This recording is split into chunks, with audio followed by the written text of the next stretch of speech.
interests and fresher hopes than any that had possessed me yet. I attempted no such sober self-examination as this. I believed in destiny then. I believe in destiny now.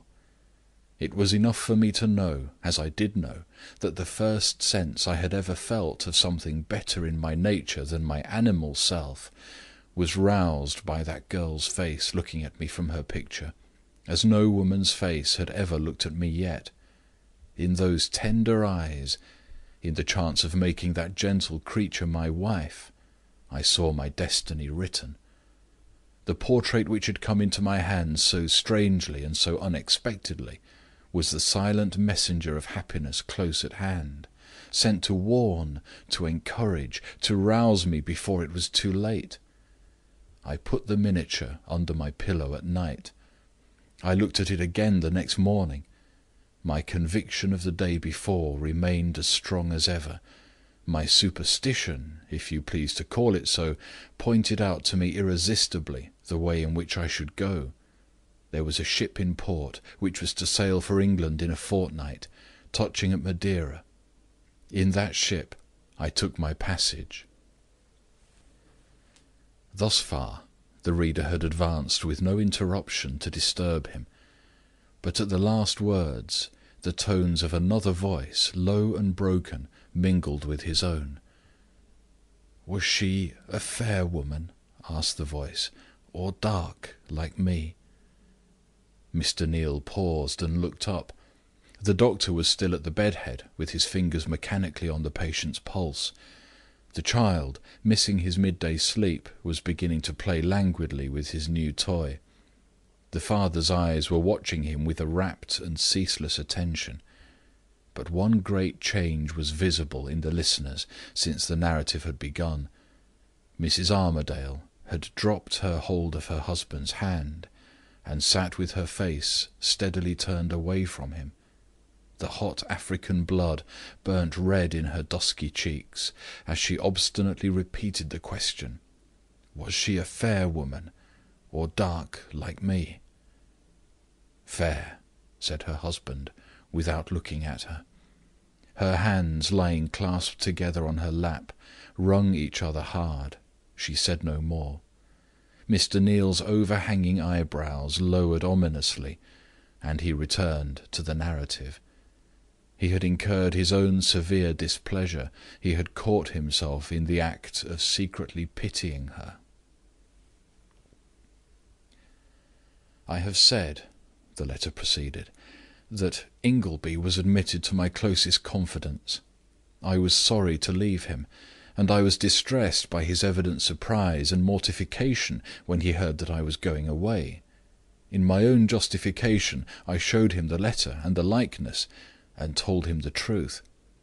His interest in the portrait seemed to be hardly inferior to my own. He asked me about Miss Blanchard's family and Miss Blanchard's fortune with the sympathy of a true friend, and he strengthened my regard for him and my belief in him by putting himself out of the question, and by generously encouraging me to persist in my new purpose. When we parted, I was in high health and spirits.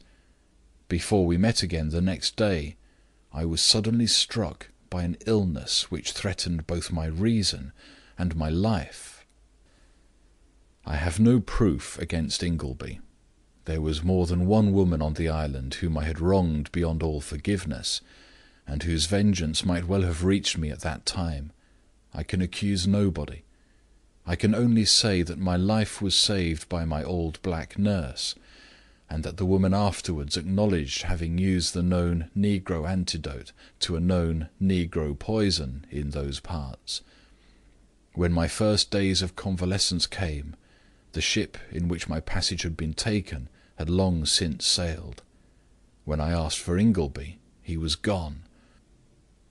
Proofs of his unpardonable misconduct in this situation were placed before me, which not even my partiality for him could resist. He had been turned out of the office in the first days of my illness, and nothing more was known of him but that he had left the island. All through my sufferings, the portrait had been under my pillow.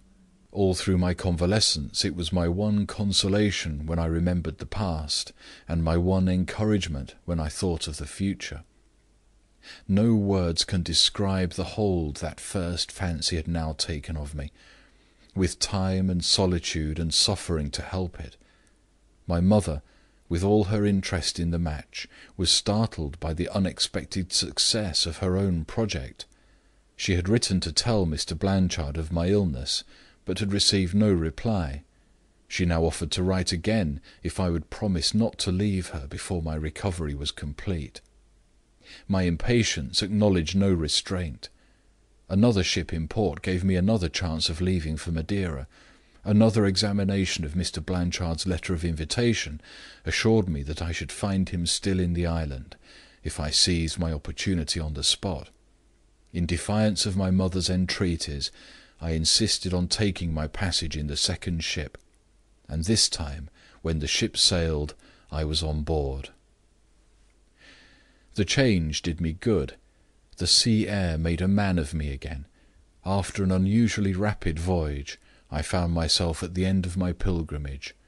On a fine still evening, which I can never forget, I stood alone on the shore, with her likeness in my bosom, and saw the white walls of the house where I knew that she lived.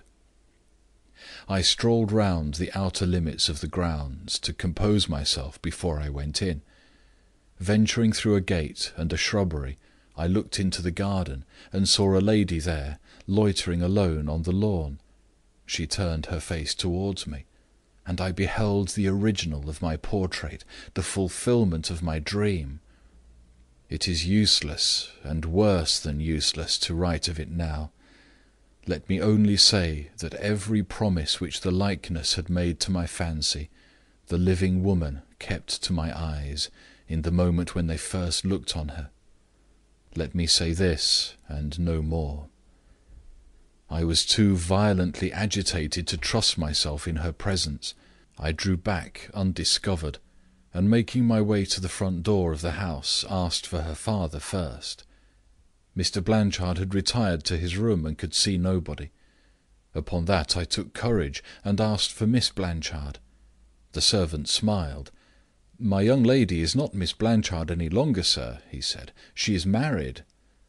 Those words would have struck some men in my position to the earth. They fired my hot blood, and I seized the servant by the throat in a frenzy of rage. "It is a lie!" I broke out, speaking to him as if he had been one of the slaves on my own estate.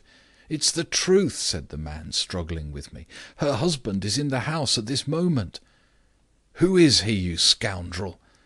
The servant answered by repeating my own name to my own face. "Alan Armadale."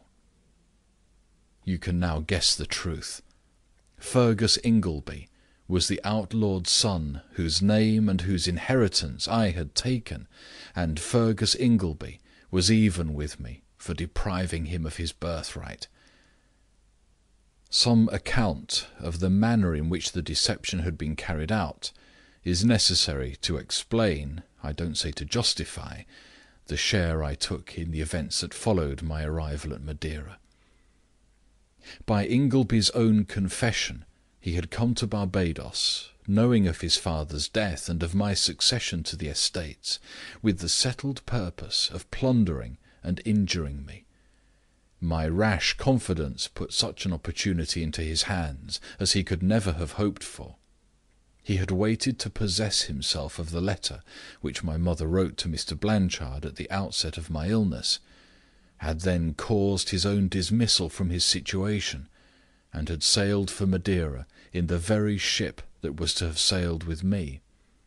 Arrived at the island, he had waited again till the vessel was away once more on her voyage, and had then presented himself at Mr. Blanchard's, not in the assumed name by which I shall continue to speak of him here, but in the name which was as certainly his as mine, Alan Armadale.